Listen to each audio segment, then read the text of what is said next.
Beleza, minha gente, vamos lá para a resolução de mais uma questão do Enem.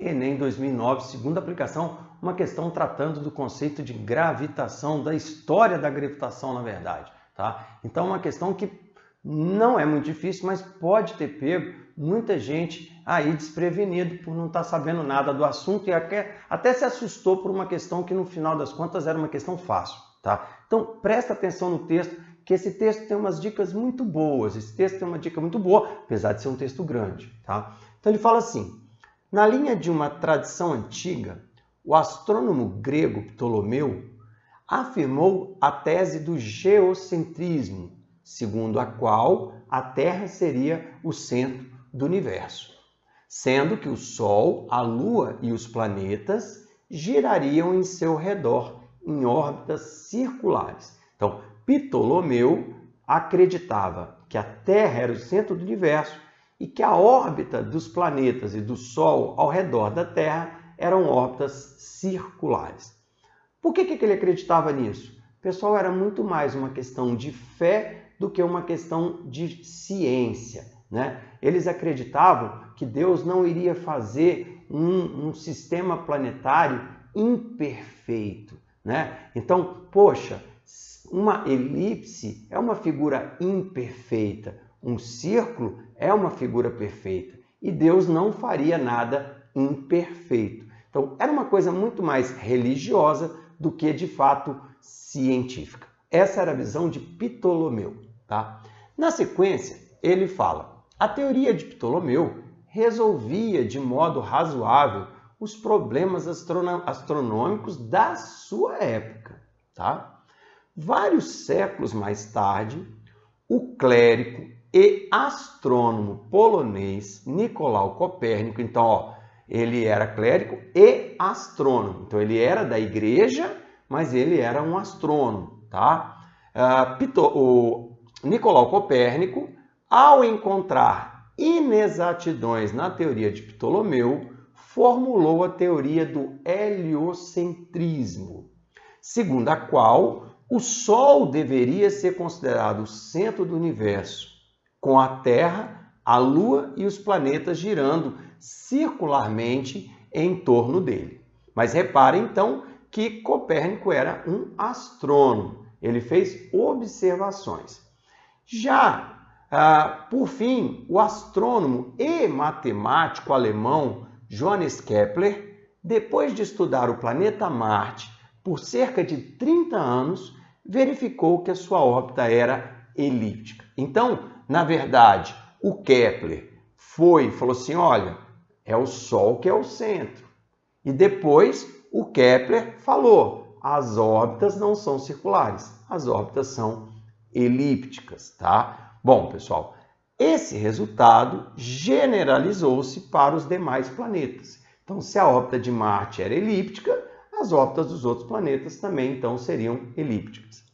A respeito dos estudiosos citados no texto, é correto afirmar que... Bom, então olha só, Ptolomeu é o mais antigo e acreditava a Terra como centro do universo, certo? E que órbitas eram circulares. Depois, o Copérnico falou que quem é o centro é o Sol e os planetas orbitam o Sol. E o Kepler que veio e falou: olha, as órbitas não são circulares, as órbitas são elípticas, tá? Beleza, vamos lá, primeira frase. Ptolomeu apresentou as ideias mais valiosas por serem mais antigas e tradicionais. Gente, olha só, as ideias de Ptolomeu eram muito mais apegadas à religião do que, de fato, à ciência. E as ideias de Kepler e de Copérnico foram ligadas à observação com equipamentos e também ligadas à ciência, à matemática desse movimento. Então, Ptolomeu apresentou as ideias mais valiosas? Não, ele apresentou as primeiras ideias, as ideias mais antigas, mas foi comprovado que elas estavam erradas, tá? Então, legal. Copérnico desenvolveu a teoria do heliocentrismo, inspirado no contexto político do Rei Sol. Não. Copérnico fez observações e, utilizando equipamentos astronômicos mais evoluídos, ele chegou a essa conclusão. Nada ligado a Rei Sol, nada disso, tá bem? Então, Está errado. Copérnico viveu em uma época em que a pesquisa científica era livre e amplamente incentivada pelas autoridades. Pessoal, não. Na verdade, o Nicolau Copérnico ele divulgou o trabalho dele já à véspera de sua morte. Por quê? Porque ele sabia que se ele divulgasse o trabalho dele contradizendo o que Ptolomeu tinha dito há anos e anos e anos atrás, que a igreja acreditava que a Terra era o centro do universo, então ir contra a ideia de Ptolomeu seria ir contra a igreja, tá? Então, automaticamente, não foi bem isso que aconteceu. Ele fala, Copérnico viveu uma época em que a pesquisa científica era livre. Não, pesquisa científica era, se a religião aceitasse a pesquisa, ok. Se a religião recusasse, você tinha que calar sua boca, senão você ia para o fogo do inferno, tá bom? Então, tá errado. Letra D, Kepler estudou o planeta Marte. Até aí, tá certo, Kepler estudou o planeta Marte. Para atender às necessidades de expansão econômica e científica da Alemanha.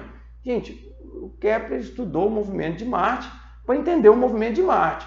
Não fala nada de expansão econômica e científica da Alemanha. O texto não traz nada disso. Até porque o movimento de um planeta no céu não vai trazer contribuições econômicas de imediato para nenhum país, tá? Então, a letra D também estaria errada e automaticamente sobra a letra E como correta.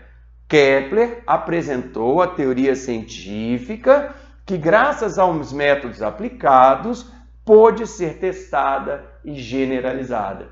Isso, o Kepler, ele observou, pegou as observações do Copérnico, fez uma matemática, observou também o céu e matematicamente comprovou que tinha que ser um movimento elíptico, tá? Por isso, a alternativa correta é a alternativa letra E. Galera, valeu e até a próxima questão. Tchau, tchau.